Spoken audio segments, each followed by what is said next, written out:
أعوذ بالله من الشيطان الرجيم. بسم الله الرحمن الرحيم. وأدخل الذين آمنوا وعملوا الصالحات جنات تجري من تحتها الأنهار خالدين فيها بإذن ربهم تحيتهم فيها سلام. سورة ابراہیم 23 نمبر آیات. 23 نمبر آیات کې د مؤمنانو لپاره خوشخبری ذکر کیږي چې کوم کسان ایمان هم لري او د هغه سره د عمل هم د شریعت موافق دي،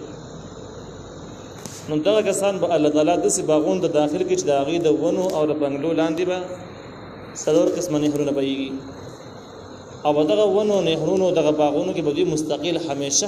نه به بډاګان کیږي، نه به مړ کیږي، نه به د څوک استری شي، نه به د څوک قبضه کولای شي، نه به خزان شته دي. دا د نیک اعمال او د ایمان ثمره شو. الله تعالی وی ادخل الذين او داخل بکړي شي هغه کسان امنو چې ایمان راوړي دي او عاملوا الصالحات او عمل کوي نیک. عمل صالح هغه ته ویل کېږي چې کوم موافق د شریعت او ردی په مقابل کې چې کوم ګناهونه دي بد عملي دي هغه منکر راځي او منکر هغه د مخالف د شریعت. اعمال هم تور چې کوم سره د انسان ډېر تعلقي موافق د شریعت مخالف د شریعت. او دریم نمبر چې کوم دی هغه ته مباح وای چې نه موافقي نه مخالف،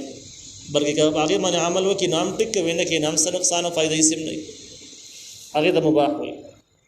د شریعت قرآن او احادیث زیات بحث د دې نه کوي چې دا موافق د شریعت دی یا مخالف د شریعت.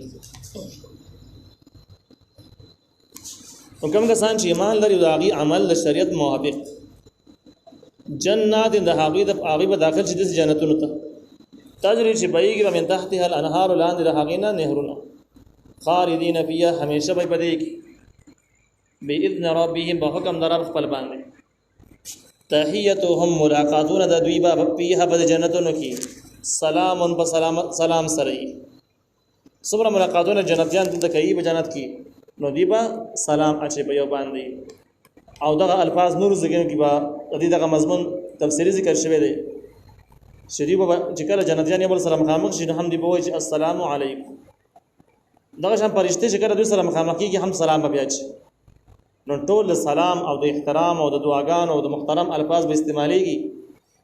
دا د قدر او د اعزاز الفاظ دي. دین اخوا ګستا خبري جنگ جګړې خفګانونو والا کسی په ځګن کې بالکل نه. الم ترى كيف ضرب الله مثلا ایت نګوري څنګه الله تعالی بیانای مثلا مثال لرا کلمه طیبه د هغه کلمې چې کومه پاکي پاک کلمې نه مراد د حق کلمه او توحید کلمه ته مراد چې دا غیر تعبیر ته لا اله الا الله سره کولې شي. نو الله تعالی وایي کوم چې حق کلمه ده د هغه مثال کشجره بشان د هغه ونه ده طیبه چې پاکه ونه اصلها ثابت د هغه زیلی مضبوطی. اصل دا بنیاد ته ویل کېږي زیل ته ویل کېږي. زیلی مضبوطی بزما کې پخې شوی کته تلی نو کوم ځان سره پیدا کولای شي، فراغ پیدا کولای شي او هواګان توپان داونه اړولې نشي. وفرها فی السماء د هغه سانګي اسمان طرف ته نه پورته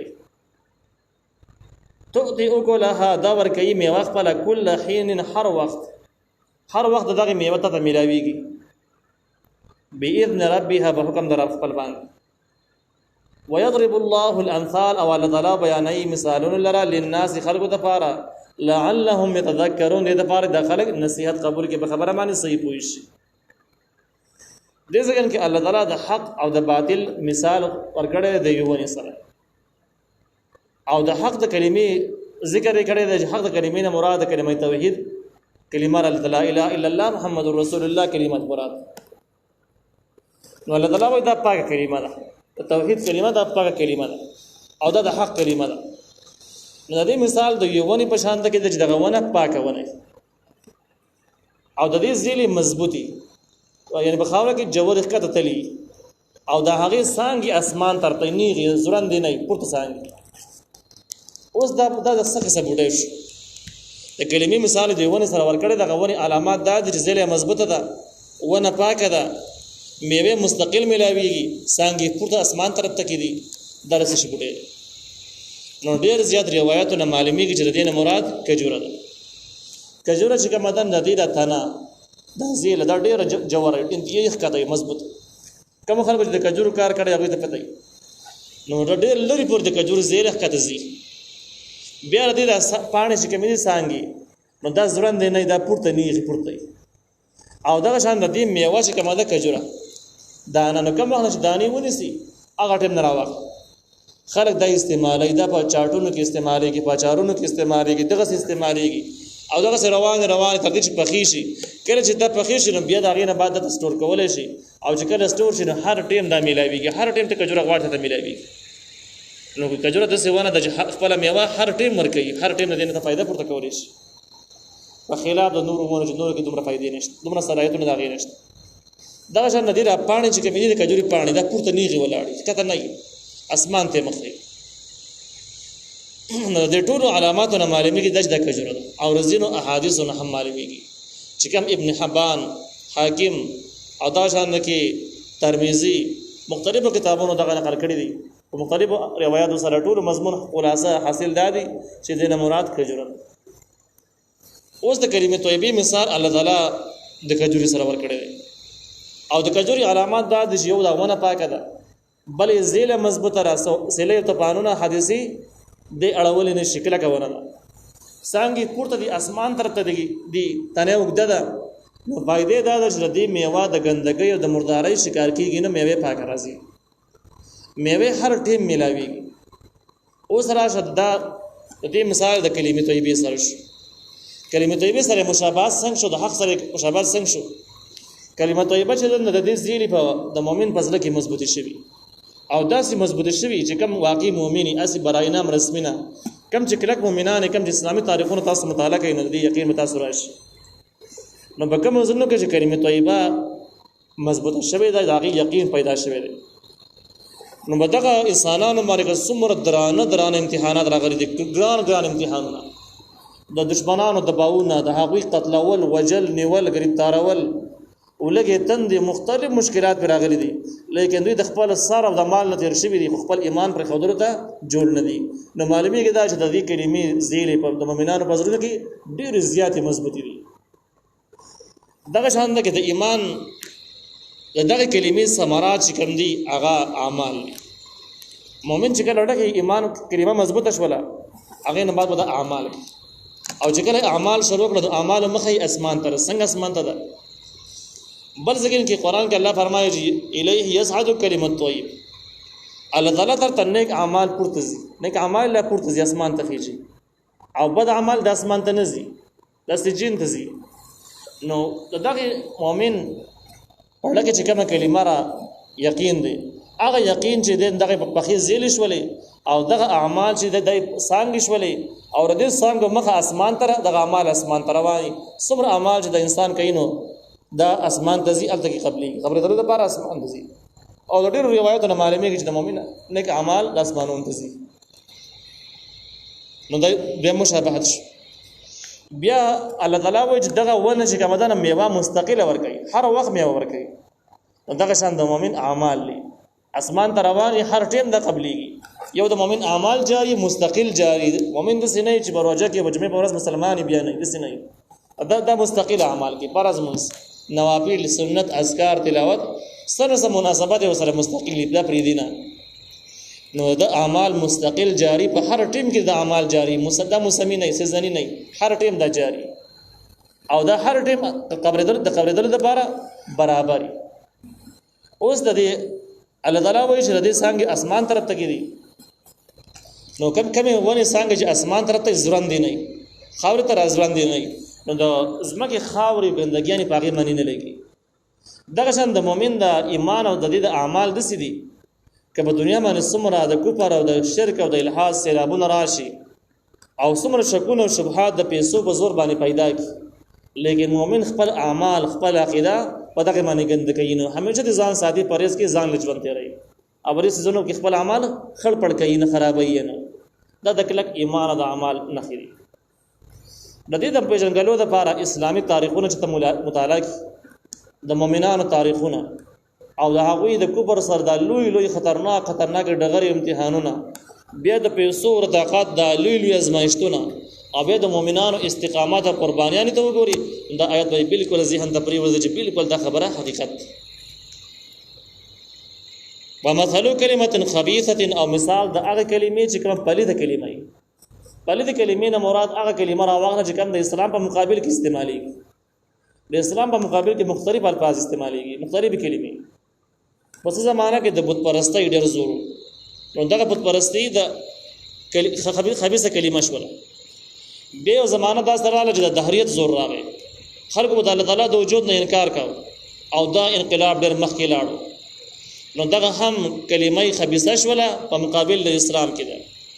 زمونږ په دې زمانه کې د اسلام خلاف چې څومره دعوی دي، څومره کلیات او څومره قوانین استعمالېږي، په هغه کې په غټه سطحه باندې چې کوم دي نو څلور ډېر زیات مشهور دي. هغه کې کمونیزم، لیبرالېزم، سوشلیزم، دا ازمونه چې کوم دي، نشنلیزم، قوم پرستی چې ته ویل کېږي،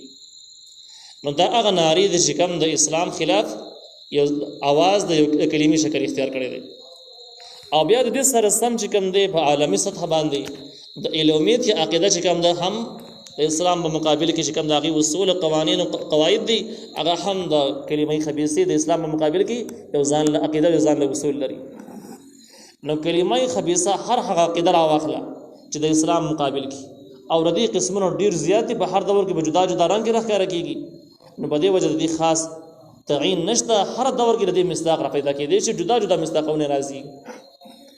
نو د خبیثې کلمې د خبیثې عقیدې چې د اسلام په مقابل کې، د دې مثال شجرة بشان د هغې ونې دی خبیثة چې بیکاره. خبیثه چې کوم ده پلید ته ویل کېږي، لیکن په ونو کې خبیثه هغه ونې ته ویل کېږي چې د کومې خوند خرابي، تریخ، او دغه شان د هغې بوی هم ښه نه وي، بد بوی کوي. نو دا په شجره خبیثه کې داخل دی. الله وایي د کفر مثال چې کوم دی د باطل مثال د هغې بوټي په شان کې دی چې کوم تریخ بوټی نجتثت دا راختلی من فوق الارض د پاسه د ځمکې. څه مطلب و؟ یعنې ځمکې په سر باندې معمولي غونډه کې وجود لري، لیکن د دې زیله مضبوطه نه ښکته تللی نه وي، زیله بیخي معمولي عارضي غونډه کې ما لها من قرار، چې د هغې دپاره کلکوالی نه وي، مضبوطه نه وي. دا څه شی دی؟ نو دې باره کې چې کوم دی اکثر علماو چې کوم د دې معنی لیکل نو مارکونډۍ د دې په معنی کې لیکلی شوي ده چې په بوټو کې یو بوټی د هغې ته مارکونډۍ وایي. دغه مارکونډۍ چې د انتهایي ترخه دانه کوي او میده ګڼې غنې هم لري، بي انتهایي تریخ دی. د دې زیله ډېره معمولي کچۍ زیله ده، معمولي زیله ده. په دې وچو علاقو کې به کوم چې د سپیري علاقې وچې اوبه پکې خاص نه وي، په دغه ځایونو کې دا راخېږي. خو د دې دا بوټی مضبوط نه وي چې کله د زور کې غونډ شی راخېږي، معمولي غونډه زور سره هم، او په معمولي حادثو سره، اوبو سره، په هوا سره په اسانه باندې راخېږي او د ځمکې د سر نه ورکېږي. نو هغې دپاره بقا نشته. نو دغه شان کفر راواخله. کفر چې کوم دی نو دعوې به غټې، قصې به لوی، لیکن د دې د حقیقت ته چې کله داخل شي نو هېڅ خوند به د کفر کې ته ونه ویني. کفري قوانین، کفري ماحول، کفري دعوې په کفري نظام کې تربیت شوي خلکو کې به ته ذره خوند پیدا نه کړي. دې خلکو سره په ژوند تېرولو کې به ته ذره ذایقه خوند محسوس نه کړي. د دوی په ملګرتیا، انډیوالۍ، په هېڅ شي به ته مطمئن نه شي. نو د دوی دا غونډ څیز دا تریخ دی، بې خونده دی. الله تعالی وایي دا راختلي د پاسه د ځمکې نه ما لها من قرار، او دې دپاره کلکوالی نه وي. د هرې زمانې باطل راواخلئ، ظاهره باندې به دا لوی لوی فوجونه لري، قوتونه به لري، وسایل اسباب به لري، لیکن لږه زمانه کې به د هغې نوم نشان ختم شي د دنیا نه، بیا به بالکل څوک نوم نه اخلي. داسې قوتونه به دنیا په سر باندې تېر شوي، د چا تصور نه کېده چې دا به ختم شي، چا په خیال نه لاره چې دې سره به مقابله وشي. لیکن هغه قوتونه تش ته تاریخ په پاڼو کې نومونه پاتې شول، نو هېڅ شی اوس نشته دی. او همیشه دپاره د هغې په مقابل کې اسلام ثابت قدم پاتې شوی دی، او هغه کلک پاتې شوی دی، او د اسلام د وجه نه دوی سخت ډغرې خوړلې دي، ناکام شوي دي. د دې نه معلومه شوله چې د کفر څومره قوتونه دي، د اسلام په مقابل کې د دې زیلې مضبوطې نه دي، اصلي اکثریت او رعب داب یې سیوا دی. لیکن دې حقیقت کې هېڅ شی نشته دی، دا مضبوط شی نه دی. څه زمانه به وپایي، لیکن د ازمایښتونو امتحانونو خلک نه دی، ډېر زر به د ماتې سره مخامخ کېږي دا خلک. یثبت الله الذین آمنوا بالقول الثابت فی الحیاة الدنیا وفي الآخرة. دا د کلمې طیبه او د حق د وینا فضیلت او غورواله مخکې خدای تقابل او هغه منځ کې چې کوم فرق وغه ذکر شو. اوس د حق کلمې فضایل ذکر کیږي چې د نور څخه فائدې هم شته چې هغه دادي. یثبت الله الذین مضبوطی الله تعالی حق کسان آمنو چې ایمان راوړل بالقول الثابت په وینا مضبوطه سره جګه وینا د کلمې طیبه ده توحید وینا ده ته حق وینا ده باغی سره الله تعالی دوی مضبوطی چرته په حیات دنیا په ژوند دنیا کې په ژوند دنیا کې به هم دوی ته الله تعالی خف کافي فتوحات ورکړي ډېر ملګری بلري ډېر جماعت بلري او ډېر خسته ماحول بلري د دنیا د مخ نه هیڅ ختمولې نشي. د کلمې زور داسې دی چې دغه ختمول مشکل دي او څومره چې د سره ډغري وحید عمر د خمس بتېږي قوي کېږي. وفي الآخرة او په آخرت کې هم د آخرت نه مراد قبر دی او دا کوم ځای نه معلوم دی چې قبر ته مراد دی. کلمه طیبه چې دا سره په دنیا کې مرسته کوي او قبر کې هم مرسته کوي. دا معنی شو قبر کې څنګه مرسته کوي. قبر کې چې کله یوازې پریوځي کفن په حالت کې او هر طرف ته بس بنش یوازې زګین کې او دا شان لګي د سوالونو فرشتي د بسراش یو هیبتي حالت سره به مخامخ. ډیرو روایتو کې چې انسان باقاعده ژوند دی چې په دنیوي ژوند څنګه ژوند دی او دا باقاعده کینه ولې شي. دا جدا سوال لږ لا حد تنگ دی پلانګه تنگ دی لیکن د پیغمبر صلی الله علیه وسلم احادیث په مقابل کې عقل جنگول د حیثیت نه لري. او عالم برزخ چې کوم نه دی ځان له عالم دی ځان له ماحول دی هغه په دنیوي ژوند باندې تقیاس کول هم نشي. شر صاحب څنګه بنديږي صاحب څنګه اخلي او یار دسي بسنګي یا غس بسنګي دا خبرې پکې مکو. بس نبی کریم صلی الله علیه وسلم چې کوم سویل هم دغه سیدی چې تبې ژوند کینی با سوالونو جوابونه ورکړي. نو چې کله د په دنیا کې کلمې ویلې او د دې موافق ژوند تر کړی نو په دې سختو حالاتو کې به دا مکمل ثابت قدمي او جسن سوال د باندې کېږي نو خسته جواب به ورکړي مکمل د ورختای سره مخامخ کېږي نه. نو دغه کلمې په وجه باندې انسان په قبر کې هم مضبوط پاتې شي خطا نشي. خو چې کوم خلکو د کلمې سره مناسبت نشته یی ویل نه را یی ویل خو رسمي ده پوېږي بینو دغه په تقاضا باندې چریدري نه دي گمراه او فاسق خلک دي. نو دوی چې را پاسې د سخت هیبت سره مخامخ شي کله چې فرشته دې ته پوښتنه کوي نو دی با د هیبت نه بداسي اواز الفاظ به دخلي نه ورځي چې ها لا ادري چې بده خبر خو مې ذهن کار نه کوي بده باندې نه پويګم. نو کڅوک داسې وایي چې دغه سوالونه کاغذ باندې بوري کوم غزګین نه جوابونه ورکم نو نشي کولای ځکه چې په دنیا کې به عمل نه کړي البته به هیبت دومره زیات راشي چې پیسې به نه پويږي ګډ وډ وشي. قبر کې ژوند کېدل او په قبر کې عذاب ملاويدل د کافرانو د پاره فاسقانو فاجرانو د پاره او د مؤمنانو د پاره د نعمتونو خوشخبریانی تقریبا بده معنی علامه سیوطی رحمه الله مستقل شرح الصدور په نوم مستقل کتاب لیکلی او باغې کې د اویاو پورې احادیث بده معنی جمع کړي دي. دغه شان د کې د دین علاوه چې کوم دی علامه سیوطی رحمه الله دام لیکلی دي چې انسان کله مړ شي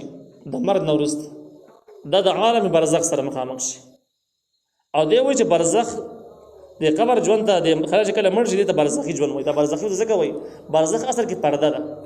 دا و د ژوند ته داخل شي دنیوي ژوند نام کړ شو دغه نه پرده شو آخرت ته نه داخل شوی قیامت ته نه داخل شوی نو دا دنیا او د آخرت منځ کې یو بلی پرده ته نه وت وایي. دا برزخ چې کوم دی د بدري قسم باندې دی یو برزخ مکانی دی یو زمانی دی یو حالی دی. نو انسان چې کله مړ شي په کم زمانہ کې چې دی مړلی دغه برزخ زمانی شو لکه ډېر خلک په دې قبرونو کې پروت دی نو هغه برزخ زمانی کې په دې وخت کې هغه برزخ پراته دي د برزخ زمانی دی. لیکن زموږ د بار برزخ زمانی ځکه نه مولا په حال ژوند دی برزخ زمانی ته مو داخل نه یو. دغه شان د کې دویم چې کوم دی برزخ مکانی دی چې د سړی اوس چرته پروت دی نو برزخ مکانی عام دی یا په بو کې پروت دی په بو کې بډوب شوی یا به زناور خوړلې یا په قبر کې چا خخ کړی یا په هوا کې چا اوزان کړی او یو ځای کې به پروت دی دغه برزخ مکانی شو. نو لازم نه د بخاورو کې دی پروت دی په کم ځای کې چې پروت دی دغه برزخ مکانی دی.